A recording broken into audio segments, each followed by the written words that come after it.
Exam देना आपको पड़ेगा क्योंकि नियमावली बन चुकी है। बस करें, स्टडी करें और रिजल्ट की तरफ ध्यान दें।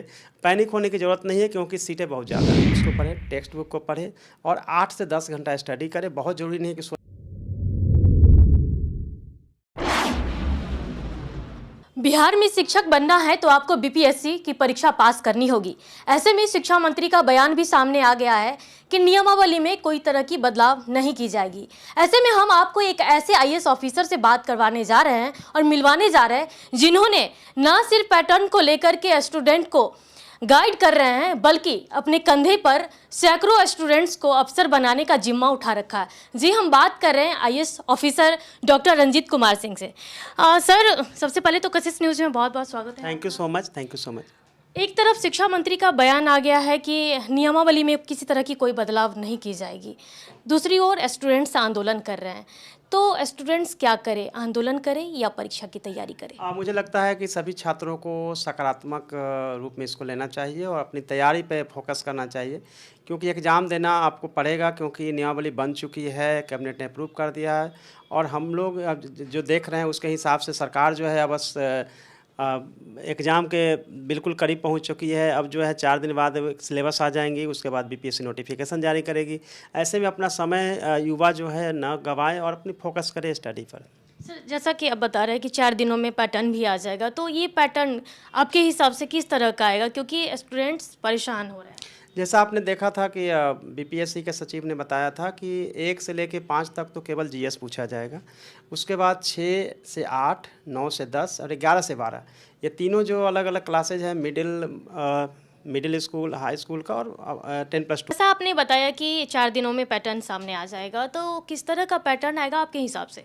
मुझे लग रहा है कि जो न्यूज़पेपर में खबरें आई थी और बीपीएससी के सचिव ने बताया था उसके मुताबिक क्लास 1 से लेके 5 तक का जो पैटर्न है उसमें केवल जीएस पूछा जाएगा, 6 से 8 में जिसमें कि जीएस प्लस सब्जेक्ट स्पेसिफिक पूछा जाएगा, 9 से 10 में भी जीएस प्लस सब्जेक्ट स्पेसिफिक जैसे होता है उसमें कि सोशल साइंस है तो सोशल साइंस से क्वेश्चन प्लस जीएस और साइंस से अगर है तो जीएस प्लस साइंस। उसी तरीके से 10+2 में अगर जाएंगे तो अलग अलग सब्जेक्ट वाइज होते चला जाता है। इसमें कि आप देखेंगे कि विज्ञान है, कला है, वाणिज्य है, उसमें कंप्यूटर साइंस है, सभी सब्जेक्ट है, सभी सब्जेक्ट से भी क्वेश्चंस तो होंगे, जीएस के भी क्वेश्चन होंगे। यानी 1 से लेकर 12 तक को देखें तो केवल और केवल जीएस तो पढ़ना ही है प्लस सब्जेक्ट स्पेसिफिक पढ़ना है।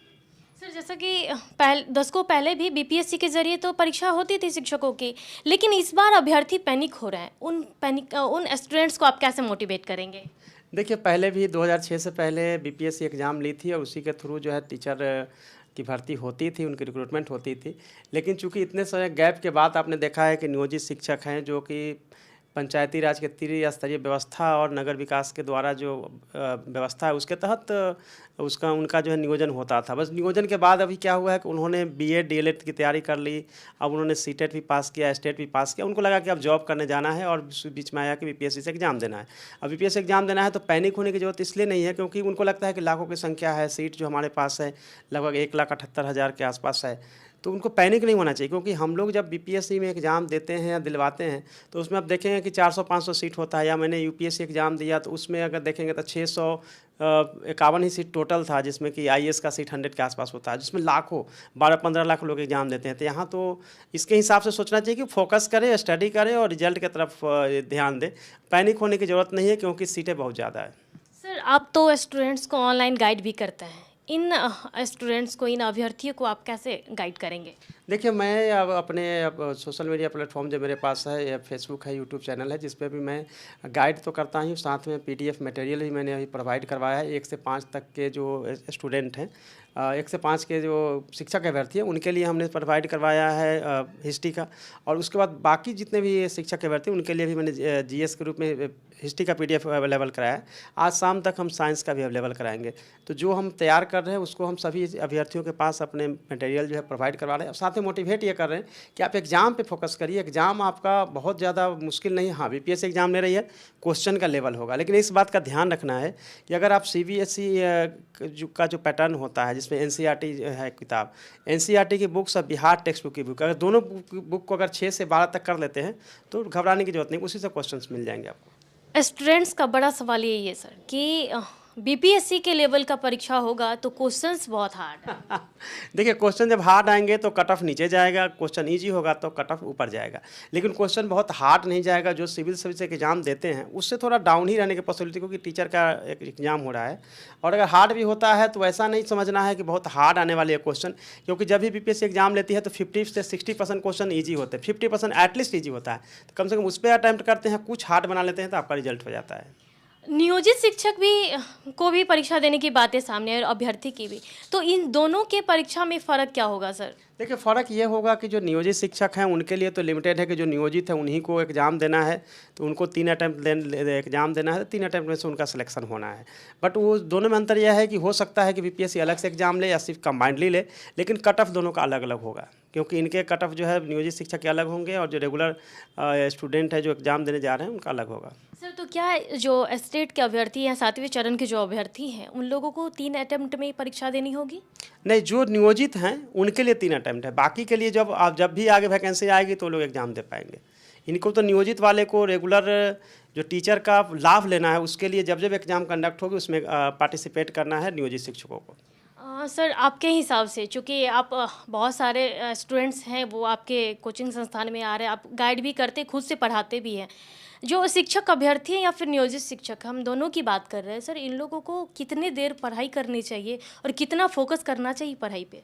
देखिए, इसमें मैं 2-3 बातें बताऊंगा। सबसे पहले तो जितने भी आपके पास यूट्यूब चैनल और फिर ये सब चीज़ें चल रही है उसी को देखते रहते हैं, दिन भर उनका समय निकल रहा है। फोकस जो है बिल्कुल जो सही यूट्यूब चैनल है उस पर पहले फोकस करें और एनसीईआरटी की बुक्स को पढ़ें, टेक्स्ट बुक को पढ़ें और 8 से 10 घंटा स्टडी करें। बहुत ज़रूरी नहीं है कि 16 से 18 घंटा, क्योंकि उससे कोई फ़ायदा नहीं है। 8 से 10 घंटा स्टडी करें, ग्रुप स्टडी करें, जिससे कि ज़्यादा से ज़्यादा आप ग्रुप डिस्कशन करके याद कर सकते हैं। सर, आपने 8 से 10 घंटे पढ़ाई की बात की है। जो एक शिक्षक है, नियोजित शिक्षक की बात हम कर रहे हैं सर, वो लोग तो स्कूल भी पढ़ाते हैं, उसके अब अलावा उन्हें 8 से 10 घंटे पढ़ाई करना क्या संभव हो पाएगा? देखिए, नियोजित शिक्षक जो ऑलरेडी से बच्चों को पढ़ा रहे हैं तो वो पढ़ाने के साथ साथ अपना ज्ञानार्जन भी कर रहे हैं। अगर वो 5-6 घंटा 8 घंटा तक पढ़ा रहे हैं तो जो कोर्स पढ़ा रहे हैं बच्चों को उसी में से तो आपको पढ़ना भी है, क्योंकि बिहार टेक्स्ट बुक की बुक आप पढ़ा रहे हैं तो कुल मिला के देखा जाए तो 50% की तैयारी तो आपको वही हो गई है। जो सब्जेक्ट आप नहीं पढ़ा रहे उस सब्जेक्ट को केवल पढ़ना है, तो इसलिए नियोजित शिक्षकों को लिए तो बहुत सारे फ़ायदे हैं उसके भी। सर, 7वें चरण के अभ्यर्थी के लिए आप कुछ गाइड करेंगे, चूँकि आप भी कोचिंग संस्थान आपके भी हैं, तो किस तरह से आप उनको गाइड करेंगे? एक्चुअली मैं डायरेक्टर प्राइमरी एजुकेशन था और 6th फेज का जो नियोजन हुआ था वो मैं लीड कर रहा था, इसलिए नियोजित शिक्षक और बाकी जो स्टूडेंट हैं उनसे मेरा लगाव रहता है। मेरी तरफ से हमेशा गाइड यह है कि स्टेप बाय स्टेप सारे मटेरियल्स जो है मैं उनको अवेलेबल करवाऊंगा टेलीग्राम के माध्यम से और मेरे यूट्यूब के माध्यम से उनको मिल रहा है, लिंक के माध्यम से, फेसबुक के माध्यम से। तो जो अगर स्टूडेंट हैं, जो नियोजित शिक्षक या जो शिक्षक अभ्यर्थी हैं, कहीं से अगर कुछ नहीं करने की ज़रूरत है तो मैं जिस तरीके से उनको मटेरियल दे रहा हूँ, पढ़ा रहा हूँ, बस उसको फॉलो करेंगे, उनको पास करने में कहीं दिक्कत नहीं होगी। कहीं भी जाने की ज़रूरत नहीं है, कहीं एडमिशन कराने की ज़रूरत नहीं है, क्योंकि आप सभी जो शिक्षक अभ्यर्थी हैं कुल मिला के 90% से ज़्यादा जो है गरीब है। मैं नहीं चाहता हूं कि आप जो है कहीं एडमिशन ले और इस तरह से आप फंस जाए या तैयारी नहीं कर पाए या लोकल लेवल पे चले जाए। मैं मटेरियल दे रहा हूं, आपको बहुत जल्दी मटेरियल देता जाऊंगा, आप उसको पढ़ते जाइए, पढ़ना आपका काम है, रिजल्ट आपका हो जाएगा। तो ये थे हमारे साथ आईएएस डॉक्टर रंजीत कुमार सिंह, जिन्होंने नियोजित शिक्षकों को भी और जो शिक्षक अभ्यर्थी हैं दोनों को ही गाइड किया है, बताया है कि जीएस पे जितना ज़्यादा फोकस कर सके कीजिए, एनसीईआरटी की बुक पढ़े, ऐसे कोई यूट्यूब चैनल का इस्तेमाल ना करें जो आपको मिसगाइड करे। साथ ही साथ जब हमने इनसे सवाल किया कि आप किस तरह से इन शिक्षक अभ्यर्थी को और नियोजित शिक्षकों को गाइड करेंगे, तो इन्होंने बताया कि इनका अपना खुद का कुछ यूट्यूब चैनल है, टेलीग्राम के माध्यम से भी ये अपना जो मटेरियल जो है शिक्षा से रिलेटेड, जो टीचर से रिलेटेड, वो सब कुछ शाम तक डाल देंगे, आप उसको देखिए, उसमें पास करने में आपको कहीं से भी कोई समस्या नहीं होगी। कैमरा पर्सन राजू के साथ मैं अंकिता सिंह, कोशिश न्यूज़, पटना।